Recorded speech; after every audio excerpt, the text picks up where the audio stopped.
Muy buenas noches. Tenemos la lectura de la liturgia de la palabra del día lunes 30 de diciembre, de la octava de Navidad, ciclo C. Vamos a nuestro misal popular. Bueno, tenemos la primera lectura.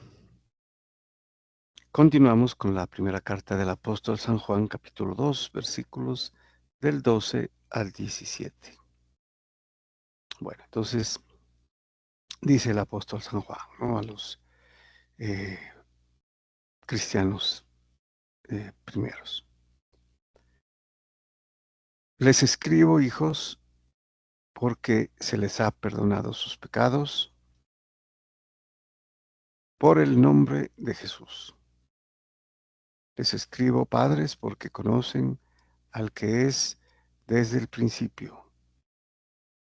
Les escribo, jóvenes, porque han vencido al maligno. Les he escrito, hijos, porque conocen al Padre. Les he escrito, padres, porque ya conocen al que existía desde el principio. Les he escrito, jóvenes, porque son fuertes y la palabra de Dios permanece en ustedes y han vencido al maligno. Bueno, son palabras muy optimistas, no dirigidas a los padres, a los jóvenes, no, todos como hijos. Y especialmente enfatizando el hecho de que han conocido al que es o era desde el principio, ¿no?, que es lo que él indica en su evangelio también, a Jesucristo. También porque han sido perdonados sus pecados, ¿no?, mediante el sacrificio redentor de Jesucristo en la cruz. Y han vencido al maligno. Pero especialmente porque dice que la palabra de Dios permanece en ustedes, ¿no? ¿Qué quiere decir? Jesucristo permanece en ellos. Y ellos en Jesucristo, ¿no? Recuerden lo que dice San Juan también, ¿no?, que el Señor permanezca en mí y yo en ustedes. Entonces ellos están haciendo parte del cuerpo místico de Cristo, de la iglesia católica, universal, verdadera. Entonces, si están en Él, unidos como sus miembros, entonces han vencido. Bueno, continúa diciendo San Juan, no amen al mundo, ni lo que hay en el mundo. Si alguno ama al mundo, no está en él el amor del Padre, porque lo que hay en el mundo, la concupiscencia de la carne y la concupiscencia de los ojos y la arrogancia del dinero, eso no procede del Padre, sino que procede del mundo.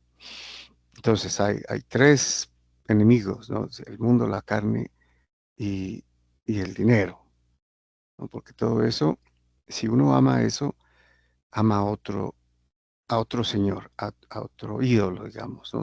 Y se comete idolatría. Los placeres, los ímpetus mundanos, ¿no? El dinero, la riqueza, ¿no?, y con eso se deja Dios. Entonces, la concupiscencia de la carne, que es digamos, las tentaciones, se cae en tentación del pecado de la carne. Y también de los ojos, ¿no? Porque por los ojos entra precisamente la tentación y se puede sucumbir al pecado. Entonces, quien ama eso, pues obviamente no está con Dios, ¿no? Se aparta de Dios, porque eso no procede, dice, de Dios, sino es del mundo. Y termina diciendo, y el mundo pasa y su concupiscencia, pero el que hace la voluntad de Dios permanece para siempre, permanece en Él, ¿no?, en Cristo, para siempre. Y hay que recordar aquí que así permanezcamos en Él, no estamos exentos del pecado, ¿no? Pero ya nos ha dicho en la anterior sesión que si se peca, tenemos un intercesor, un abogado, que nos perdona los pecados, ¿no? Que es una referencia al sacramento de la penitencia. Entonces hay que confesarlo, porque Él es el que perdona, ¿no? Pues hay que acercarnos a Jesucristo a través del sacerdote para reconciliarnos y estar nuevamente en la gracia eh, salvífica. Muy bien, vamos entonces ahora al Salmo, el Salmo 95, cuyo responso es: alégrese el cielo, goce la tierra. Entonces ya de hecho vemos que es un salmo de alabanza, de júbilo, ¿no? De acción de gracias. Y eh, inicialmente veremos que se refiere al pueblo, ¿no? Al pueblo judío, que era el pueblo de Dios. Pero luego se refiere a las naciones, ¿no? Vamos a ver, y en ellas está obviamente la era mesiánica con la Iglesia Católica. Entonces nos dice el salmista: familias de los pueblos, aclamen al Señor, aclamen la gloria y el poder del Señor, aclamen la gloria del nombre del Señor. Y continúa: entren en sus atrios, trayéndole ofrendas, póstrense ante el Señor en el atrio sagrado, tiemble en su presencia la tierra toda. Digan a los pueblos: el Señor es Rey. Él afianzó el orbe y no se moverá. Él gobierna a los pueblos rectamente. Entonces vemos que este pasaje, ¿no? del versículo séptimo al 10 es referido a todos los pueblos, ¿ya, no? ¿No? Si vamos al Salmo 95, del versículo primero al sexto, vemos que solamente se refiere al pueblo de Israel. Pero ahora es ya una alabanza, ¿no? Para dar gloria a Dios, ¿no? Todos los pueblos del mundo, el orbe completo. Muy bien. Vamos al Evangelio, continuamos con San Lucas, el capítulo 2, versículos del 36 al 40. Bueno, nos dice entonces San Lucas: en aquel tiempo había una profetisa, Ana, hija de Fanuel, de la tribu de Aser, ya muy avanzada en años.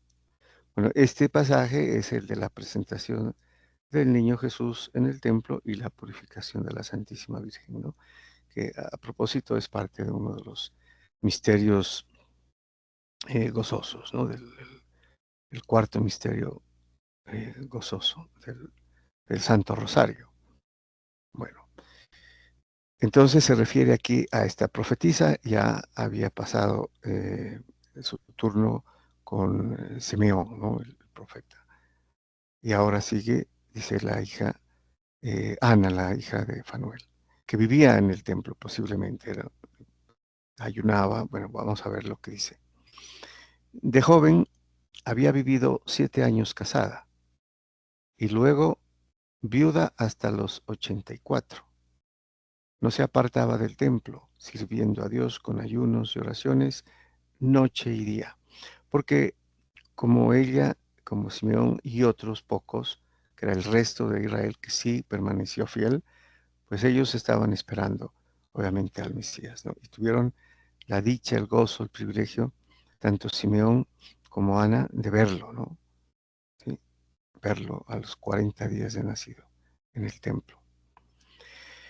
Presentándose en aquel momento, alababa también a Dios y hablaba del niño a todos los que aguardaban la liberación de Jerusalén. O sea, podremos ver que aquí Ana es una eh, mm, también evangelizadora, ¿no? Porque está eh, hablando del niño, ¿no? A todos, como el esperado Mesías, ¿no?